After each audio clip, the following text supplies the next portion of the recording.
Shane Caruana, welcome.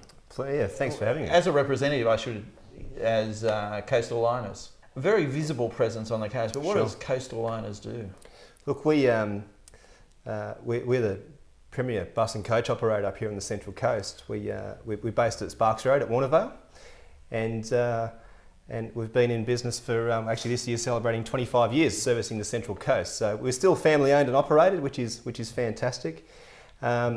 We specialise in day touring, bus and coach charter, extended touring, educational touring. We also operate regular route and school services. That's government contracted. We're a licensed travel agent, and we operate and own a company called Entertainment Tours, which specialises in luxury coach tour packages to theatre performances, concerts, events, day tours, extended tours, and so forth as well. Okay.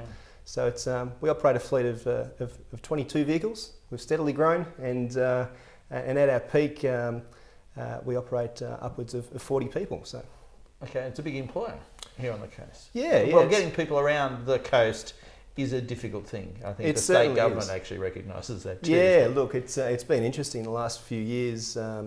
In the last few years, there have been certainly a few more challenges. There are a lot more people up here on the Central Coast now. The population has certainly swelled in the last few years.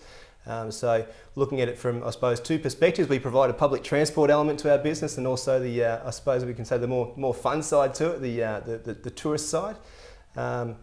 From both sides, we're certainly seeing growth in the number of people we're carrying. I participated recently in a not so fun side.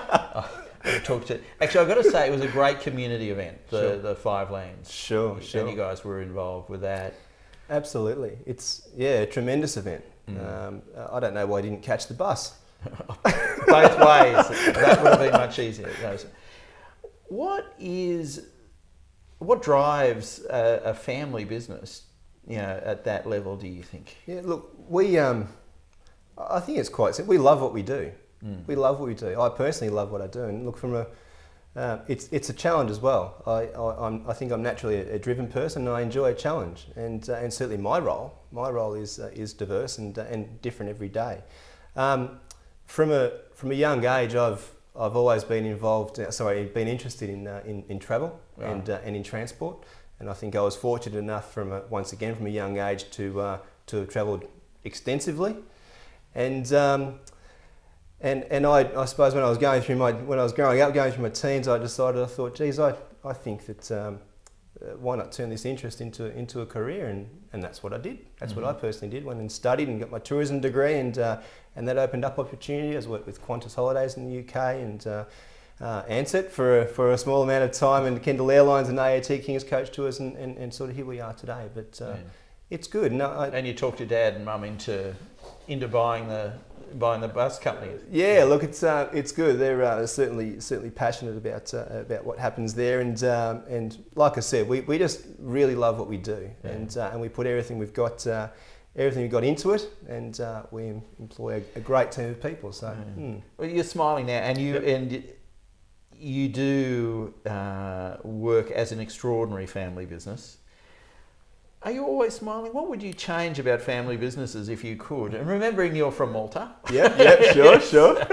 Now, so there's some passion there. So how does that work? How does family business work well? Look, it can be challenging at times. It can be challenging because you're in each other's pockets all the time. So it's not just you've obviously got your home life, which certainly involves your family, but you're spending hours and hours together every day. So it can be challenging, and we have our we all have our moments. But the thing is, we share the common goal, and we want to be successful in what we do. Do you have specific job descriptions? We do. Okay. Yeah, we do. And look, they're always changing, to be honest, and that's probably one of the greatest challenges that we have, because the business is growing, and it's growing at a pretty steady rate. Job descriptions are always changing. There's additional roles that come in, and as a result, we can certainly employ new people, which is great, and new positions become available. So, yeah. Yeah, I've got to say, I was impressed with your drivers too. That's just that's good. So obviously, those values kind of run through the drivers. Like I was saying, we've got a great team of people. Team of people. Yeah. So. So, how long have you been? You've been in the business now for how long? Yeah, almost 10 years. Okay. Almost 10 years. What do you wish you'd known 10 years ago that you know now? Yeah, that's a good question. I think, look, from the outset, I think I wish I suppose, respected the fact more that to be noticed in the marketplace, you can't just rely on purchasing an advertising package from, be it a newspaper, TV, radio. You actually have to, well, you certainly need all of those things. You've got to get the right mix in terms of marketing what you have. But you need to personally get out into the marketplace and meet people, get in the right circles, and surround yourself with people that can have an impact and a positive impact on what you do. I think as well. With being a small business, and like I said, I suppose we started as a small business and we've grown. I think it's probably typical of a small business that they go about things in a way which is relatively insular, and you can perhaps be a little bit cagey, and I suppose you're reluctant to get external help and advice from people who are experts in their field. Maybe it's because you think you might lose your what you perceive as your competitive advantage. But I think I wish certainly from since I've been involved in the business that we had sought more I suppose advice and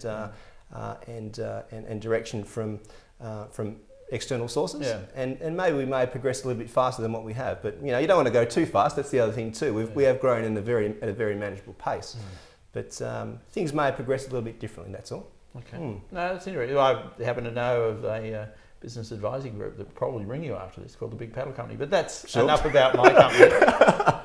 That's a good plug. They're excellent. Yeah, sure. If you had a tip that may be your tip for a growing company or a startup company, sure. What would the tip be from Shane? Look, I think it would be to you've certainly got to aim big, obviously, and you've got to think that you're not going to stay as you are. You've got to plan to grow, and I suppose this somewhat goes against what I just said, but you have to grow steadily. You can't grow too fast, and we see it. We see it time and time again in our industry, and I'm talking buses and coaches, that some operators do come in and they finance themselves to the hills and have this massive explosion and hit the market like nothing else, but not looking long term. And I think you have to look long term, and obviously the people that work around you, which is so important. You have to have the right team working around you. Without that, I think it's very difficult to certainly do things by yourself anyway, or with a small team of people. Okay. With regards to a rant, and we give this opportunity to everyone. Yeah. Yes. Is there something that you would love to see change in the business environment? Yeah, look, I think, I suppose from the perspective of our government contracted side of our business, if I can say that. So we operate, like I was saying, we operate regular school and route services up here on the coast, and they're government contracted. And look, I'm not a politically motivated person, not at all. But I think what all businesses like to see is a degree of stability and certainty. I find it frustrating when governments of the day, once again, that pledge to provide support to small, medium-sized businesses, and when you look further into that pledge, I think it probably lacks a bit of substance. Now, we went through some pretty significant reform with that side of our business about 7 or so years ago, and look, we're not against reform, provided that it's fair. And what I unfortunately saw once again with that particular side of the business in Sydney and up here on the coast as well, that a lot of family owned and operated businesses, there was a mass exodus of them, and a bit of a brain strain, if we can say that, brain drain, and and it made way for big companies and the multinationals, which is a shame. In our situation, we unfortunately lost a fair bit of control of that portion of our business, and it's now controlled by our neighbouring operator, and which is, was in effect our competitor. So it made for certainly some very interesting issues. Now we're seeing obviously a different government now as well, and once again have certainly pledged to support small and medium-sized businesses. And we're seeing now in Sydney, bus contracts in Sydney have recently been thrown open to public tender. We may well follow suit again up here, just as we did last time. And throwing open the public tender is an interesting thing, I think, because in the same breath we're hearing that it gives the opportunity for operators of all sizes to participate. Slash their overheads. Yeah, and it's true. I realistically can't see how operators of all sizes can certainly exist. I'm not sure how, for instance, an operator of our size can compete for a tender against an operator for a contract which may be of 150 or 200 buses against someone who is already operating as such. So it's a bit of a watch this space, I think, that one. We're talking about evolving your business. Sure. How does the family plan? Is it a structured approach? That's an interesting one. A lot of the time, we certainly work with each other all day, every day. And a lot of the time what we do is we try and remove ourselves from, I suppose, from the work environment. Might be over dinner, might be a bit of a family dinner. That we'll sit there and we'll think, okay, where have we come from, where are we headed, what are we going to achieve in the short term, what are we going to achieve in the long term. So it is very much, I think, a balanced approach. I would like to think that we all certainly do have our own opinions. As I said earlier, though, we've got that common goal, and we have got to keep going to that common goal all the time. And so, what is that common goal for you? Look, we want to grow. We want to grow. We don't want to be a massive company, but we'd love to be a business of, say, 40 or 50 vehicles. With that, you get obviously your economies of scale. We can take on different types of work. We'd love to spread our wings a bit. So we're always looking for an opportunity to do that, whether it be through acquisition of an existing operation or growing our own business. So it's yeah. Okay, and part of that growth, it can be innovation. Sure. We saw you at the Innovations Festival taking notes. So tell me, how does a tightly controlled organisation introduce an innovative position? It's not easy. It's not easy at all.